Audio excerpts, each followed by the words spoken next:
Podemos sentar? Após a tensão entre Estados Unidos da América e China e mudanças na cadeia global de valor de semicondutores, destacará as recentes transformações no cenário global do setor de semicondutores, sublinhando como as tensões entre os Estados Unidos e a China estão reconfigurando a cadeia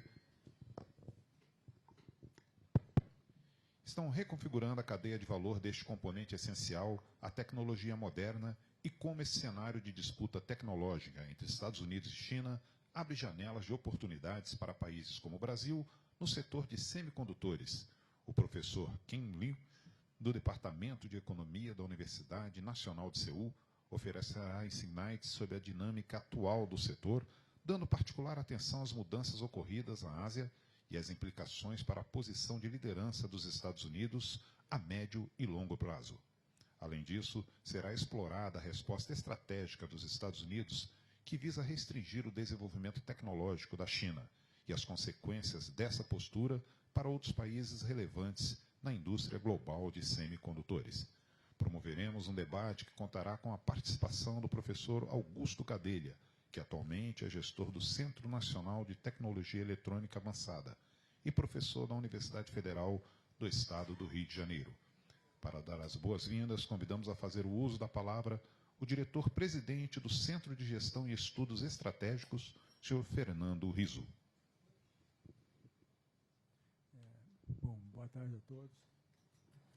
Inicialmente, eu gostaria de saudar a presença do Dr. Geraldo Alckmin, presidente da República em exercício, ministro da Indústria, Comércio e Serviços, a ministra Esther Dweck, da Gestão, Inovação e Serviços Públicos, Luiz Fernandes, secretário executivo do Ministério de Ciência, Tecnologia e Inovação, e também as demais autoridades presentes, senhoras e senhores.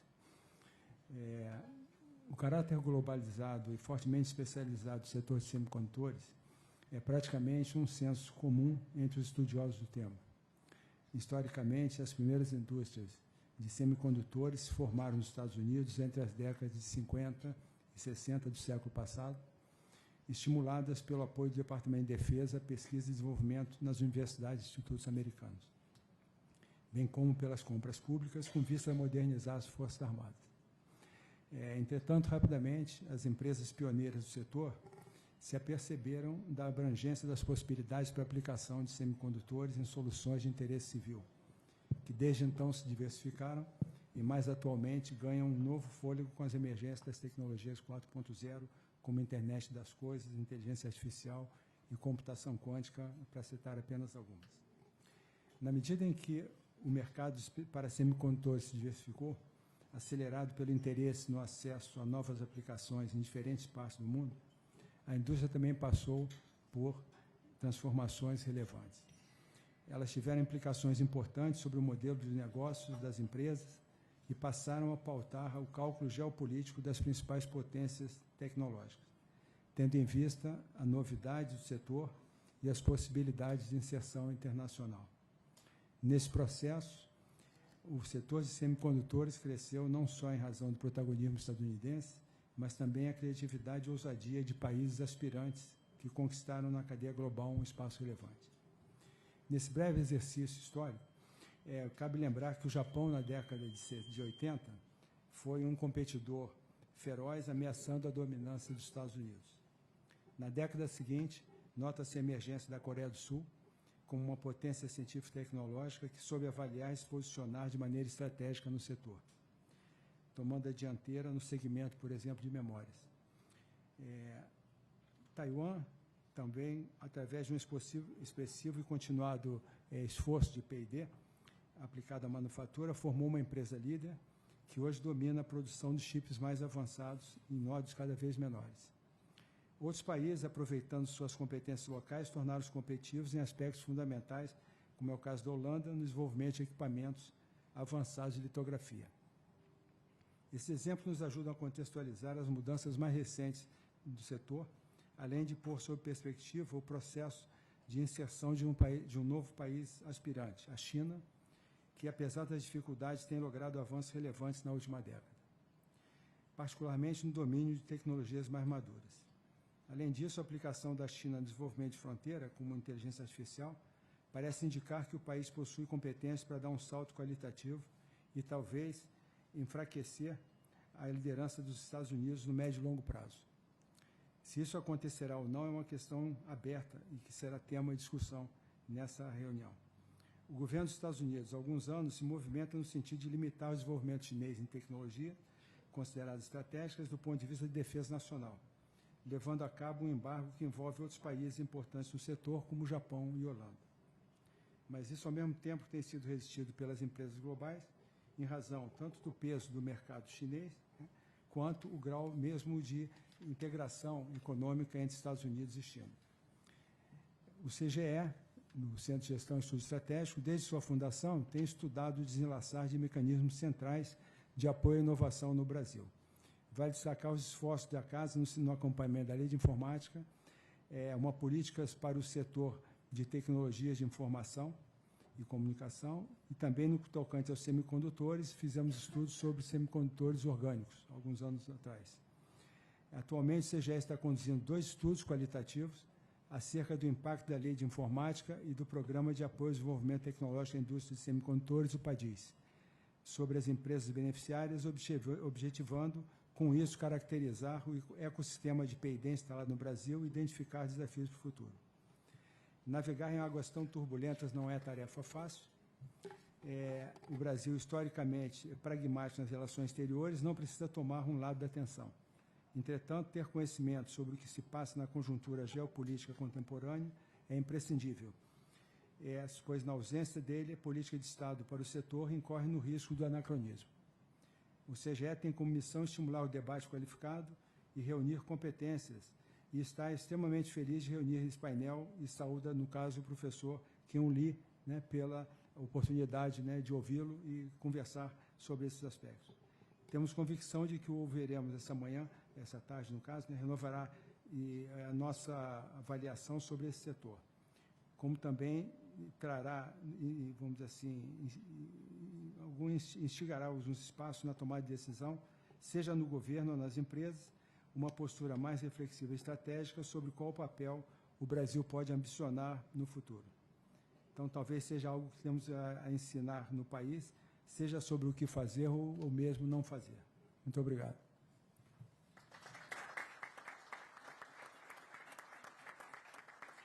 A seguir, fará uso da palavra o secretário executivo do Ministério da Ciência, Tecnologia e da Inovação, Luiz Manuel Rebelo Fernandes.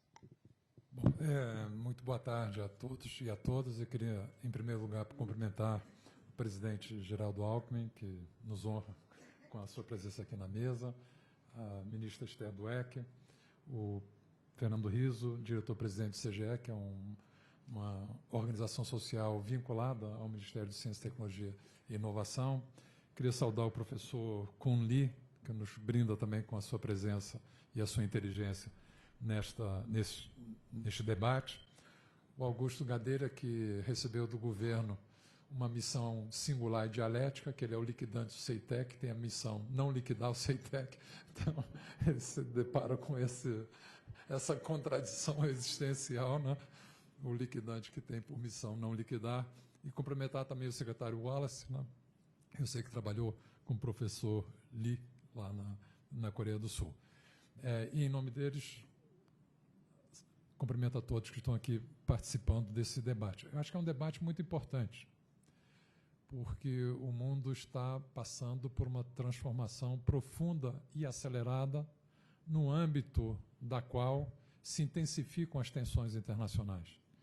E, cada vez mais, nós vemos que áreas de fronteira tecnológica que eram tratados pelo menos explicitamente, como áreas neutras, cada vez mais vêm sendo subordinadas a interferências por motivações geopolíticas explícitas, né? Com cerceamento de transferência de tecnologia ou tentativas de bloqueio de desenvolvimento de tecnologias. E isso, na área de semicondutores, se expressa de maneira muito profunda e robusta.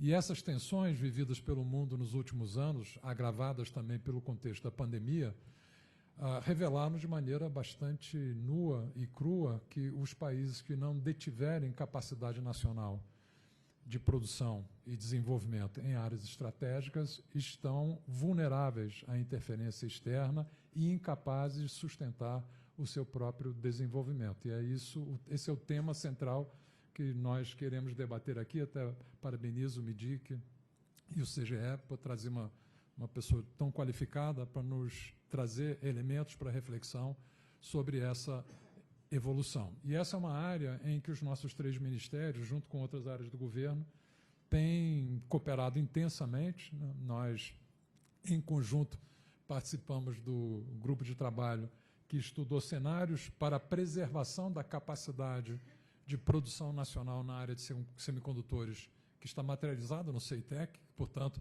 era um crime contra o Brasil promover a sua liquidação. Esse crime, felizmente, nós conseguimos reverter, e o processo de viabilização de uma empresa nacional de semicondutores está em curso.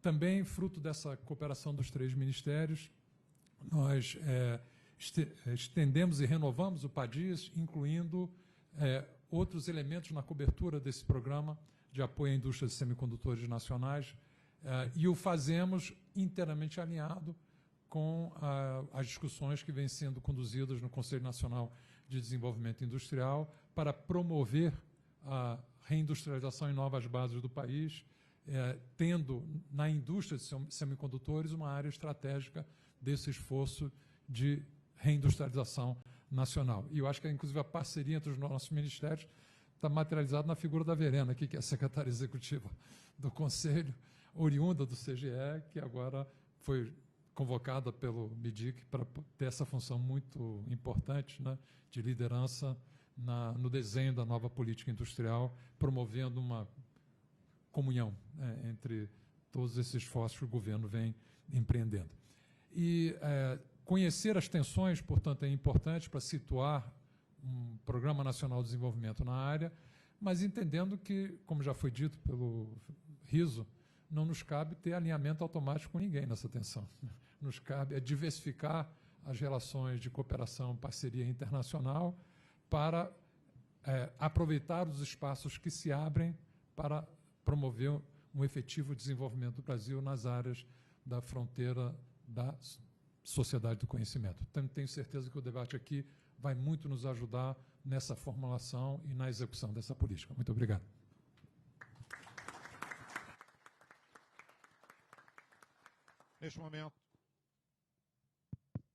Neste momento, convidamos a fazer o uso da palavra a ministra da Gestão e da Inovação em Serviços Públicos, Esther Dweck. Obrigada. Primeiro, queria cumprimentar o presidente Geraldo Alckmin. É um prazer estar aqui com o senhor, aqui na condição de presidente, né? Para a gente é uma honra tê-lo aqui no nosso prédio do Ministério. Também cumprimentar o secretário executivo, Luiz Fernandes. Isso, estou tentando. Cumprimentar o secretário executivo do Ministério de Ciência e Tecnologia. Também é um prazer tê-lo aqui no nosso ministério, no nosso bloco. E o diretor-presidente do CGE, Fernando Riso, também. Acho que queria cumprimentar tanto o MIDIC, né, e não o senhor como ministro do MIDIC, e o CGE por organizar, né, nos nomes do Wallace e da Caroline Pereira, que fizeram, né, organizaram esse evento, proporcionaram a possibilidade de a gente estar aqui hoje com esse tema tão importante, tão relevante, né, cumprimentar a Verena também, porque acho que tem, e os 2 palestrantes depois, né, o Kun Lee, obrigada por estar aqui, vamos nos encontrar no Rio de Janeiro também, mas é uma oportunidade que aqui temos muitos servidores do Ministério da Gestão, do Ministério do MIDIC, assistindo essa palestra, e aqui no Ministério a gente tem feito um esforço para ter, com uma certa frequência, essa interação com a academia e o governo. Enfim, eu sou professora, então, para mim, isso é super importante. Semana que vem teremos uma outra professora também com muita expressão internacional, que vai também numa parceria aqui dos ministérios, a professora Mariana Mazzucato estará aqui no Brasil também, então teremos essa continuidade de um processo de interação entre governo e academia internacional, que para a gente é super importante, né? Acho que traz um tema da fronteira da discussão geopolítica, né, numa área essencial, então acho que para a gente realmente é uma oportunidade. Então, cumprimentar o Augusto Gadelha também, que está aqui nessa missão dialética, como disse o Luiz Fernandes, né, junto com a nossa secretária Elisa, que é aniversário dela hoje também, então parabéns para a Elisa, secretária de coordenação das estatais, que está na mesma missão. Na verdade, a missão dela foi um pouco mais fácil. A gente tirou a Secretaria de Estatais da Secretaria de Desestatização, né, que era onde ela estava antes, da Secretaria Especial de Desestatização, porque era um processo de desmonte um pouco do Estado brasileiro. A gente está revertendo esse processo, e a CEITEC é um desses exemplos de reversão de um desmonte que, felizmente, conseguimos a tempo reverter esse desmonte numa área que é tão relevante, né? E, de fato, acho que o tema do seminário ele é muito importante, porque, na verdade, ele coloca a discussão da produção de um insumo estratégico na disputa geopolítica, né? Porque acho que é entender que isso faz parte de uma discussão muito ampla, né, que passa por uma discussão geopolítica. A gente está num momento, talvez, que são raros esses momentos na história mundial, num momento de disputa hegemônica, de fato, né? Acho que pela primeira vez, depois de algum tempo, né, o Japão, há dúvida se o Japão, de fato, chegou a ser uma disputa hegemônica realmente com os Estados Unidos. Naquele momento ainda era Guerra Fria, então a disputa estava muito mais com a União Soviética do que com o Japão propriamente. O Japão era uma ameaça tecnológica, mas não necessariamente uma ameaça hegemônica, né? E a China não. A China fez um projeto de disputa hegemônica muito claro em todas as áreas. E ela conseguiu, se na década de 80, quando começam os grandes estudos sobre a importância dos semicondutores, a China ainda não era um player relevante. Hoje em dia, ela é, sem dúvida nenhuma, um dos players relevantes capaz, eventualmente, de fazer de gerar esse abalo tecnológico no mundo. E eu acho que é muito importante a gente entender que é disso que se trata. Uma discussão muito mais ampla do que simplesmente um setor na economia. É um setor super estratégico. E eu acho que a pandemia acabou reforçando uma série da importância da atuação do Estado de forma ampla, né? Acho que isso foi muito claro na pandemia. A gente ressalta muito a importância do SUS para os brasileiros, né? Mostrar que você ter um sistema único de saúde é estratégico, mas também a discussão de autonomia produtiva talvez tenha sido uma das coisas mais importantes que surgiu a partir da pandemia. Justamente a gente sabe que insumos estratégicos e onde os semicondutores são usados, como os microchips, por exemplo, foi um insumo que sumiu do mundo. Isso gerou um problema mundial. A gente está tendo inflação mundial associada a isso. Então, você tem toda uma discussão importante, geopolítica, econômica, que passa por esse setor tão estratégico, e entender que a gente precisa discutir ele de forma ampla, né? Então, para mim, realmente é muito importante ter essa discussão aqui no Ministério, né? Então, mais uma vez, agradecer a Caroline Wallace, do CGE, obviamente, e o MIDIC, por terem proporcionado esse poder que as pessoas discutam isso, né? E trazer o Gadelha aqui junto, para que a gente entenda como é que o Brasil pode ser um player nessa discussão, né? Acho que a pandemia ela trouxe essa discussão da autonomia produtiva com mudanças importantes nas cadeias produtivas globais, que a gente tem só essa discussão. Elas realmente eram globais, eram regionais? Como é que o Brasil atua nisso? Elas se tornaram, em algum momento, uma panaceia? Não, basta a gente se encaixar nas cadeias que a gente vai chegar ao paraíso, né? E a gente acha que isso não necessariamente é tão simples assim, né? O quanto a gente tem que ter capacidade própria para poder, de fato, entrar numa cadeia de maneira muito mais altiva e com um potencial tecnológico muito maior. E é importantíssimo ter alguém como o Kun Li, que entende dessas estratégias de catching up. Sem dúvida nenhuma, a Coreia é um exemplo, né, em conteste dessas estratégias, assim como a China, claro. E a gente poder, aqui no Brasil, conseguir pensar como a gente pode voltar a ter isso como meta no Brasil. A gente já teve outros momentos da história, a gente já fez um processo de catching up relevante, depois, porque por várias questões, inclusive geopolíticas, ficamos para trás em algum momento, a gente está de novo voltando a ser um ator mundial importante, podemos almejar também ser um ator tecnológico importante. Acho que é para isso que a gente está aqui hoje. Obrigado mais uma vez e bom debate para todos.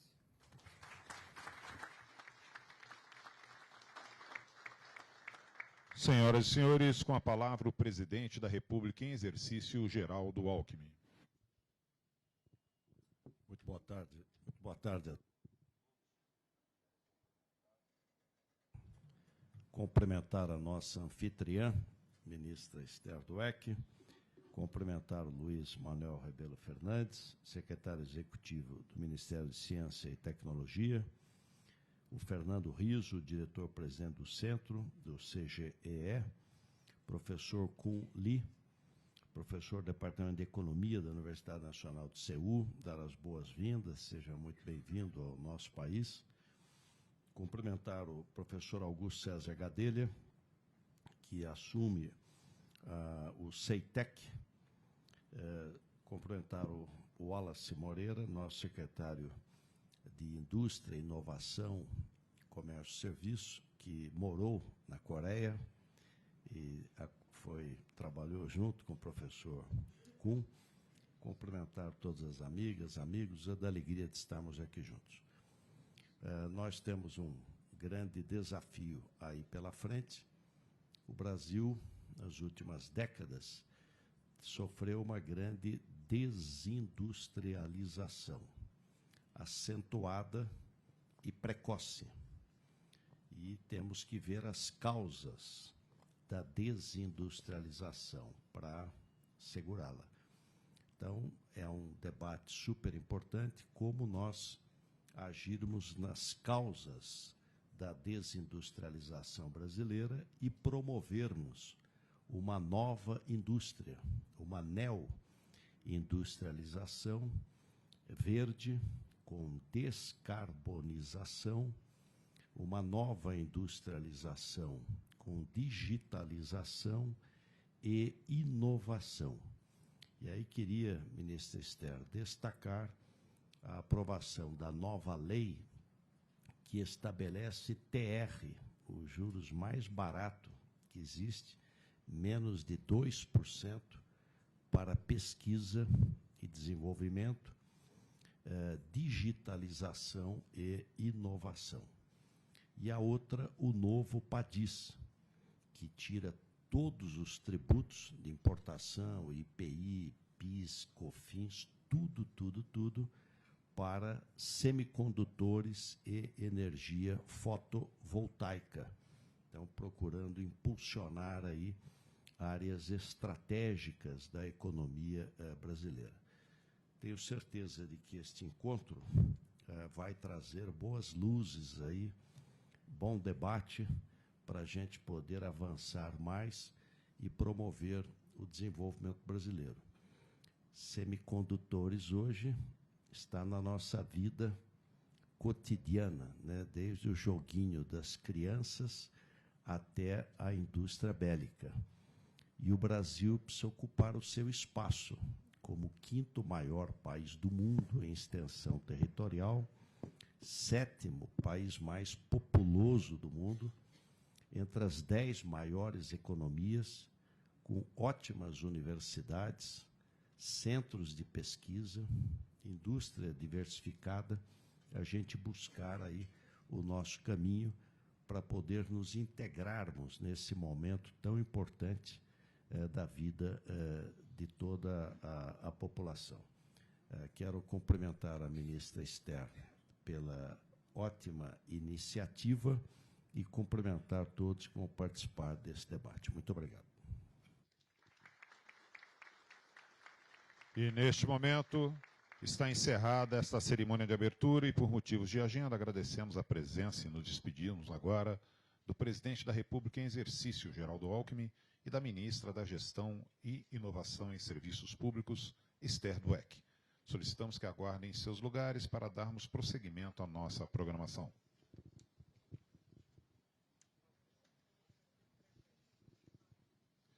E a comissão organizadora lembra que quem desejar retirar os aparelhos de tradução simultânea, os mesmos estão à disposição logo no hall de entrada desse auditório.